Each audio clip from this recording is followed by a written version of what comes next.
crime scene examiner who must prepare a report thereafter. No fingerprints were uplifted and no DNA collected. This would have had to be done by the LCRC crime scene examiner.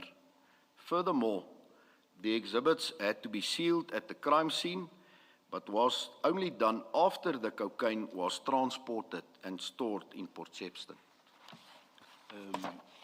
General, based on your testimony as to how things ought to have unfolded, everything seems to have gone wrong here. Do you want to just tell us your knowledge of the expertise of the people that were involved here, the officers that were involved here?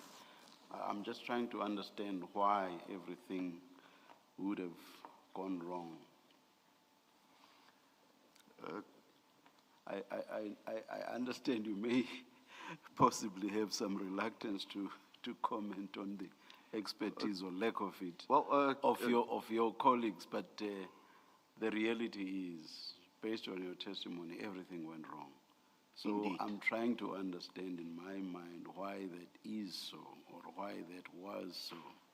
So do you have any views as to why everything went wrong? Chairperson, what I can perhaps provide to assist the Commission is that right from inception, when we start with our training in the college, we get exposure to how to deal with crime scenes. And whether it is a drug seizure, a major drug seizure, whether it's a murder case, whether it's a cash-in robbery incident, the principles remain the same. So whether you are experienced or inexperienced, obviously you can make mistakes as a junior member. But from the knowledge that I have is that the colleagues that were present at this crime scene under the supervision of Colonel Jacob were all experienced.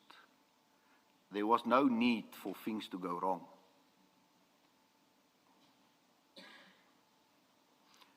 And I believe further in my evidence, I will also address some of these aspects, Commissioners. Are you aware if any disciplinary steps, assuming there's no criminal conduct on the part of the officers involved, are you aware if, and let me not say disciplinary because that may be a wrong word, training further